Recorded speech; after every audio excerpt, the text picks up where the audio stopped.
with MarineMax down here in Houston with a Scout 255 LXF center console. I just wanted to do a quick walkthrough and show everybody some great features on this cool center console fishing boat that we have. Of course, at the front, this boat's equipped with a stainless steel windlass with controls at the front and up on the helm, so you've got easy anchoring capabilities.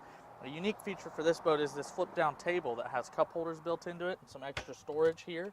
Kind of a cool spot for the people that are lounging up front to enjoy this area.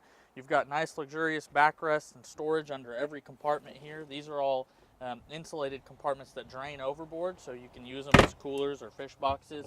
Another big storage compartment here in the floor, as well as this seat that's on the front side of the T-top that doubles as a two-person seat and another cooler or fish box or whatever you prefer.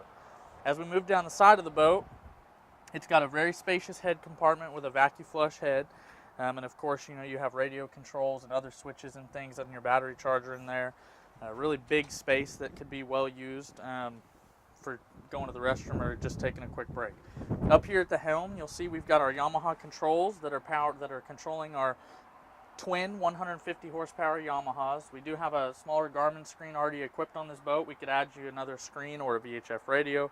Plenty of space for upgraded electronics, tilt steering, and stainless steel on all the appointments here. You've got all your gauges and stuff here. A double person leaning post with flip down bolsters is great, and armrests. You'll notice that dark interior that we've loved from the Scouts that really just makes the boat pop. And as you come to the back, we've got a bait well built into the leaning post here, as well as storage underneath for a Yeti, not pictured here, but will come with a Yeti, and a big flip-up rear bench seat here for 2 additional people to sit at the back of the boat, as well as a second live well over here on the port side of the boat with a wash down. You can see the twin 150 Yamahas really gives you that extra security just in case you want to go offshore. This is a great deep V center console fishing boat that we've come to love, and I'm really excited to show you guys. Come on down to MarineMax Houston. My name's Steven Smith, and see us today.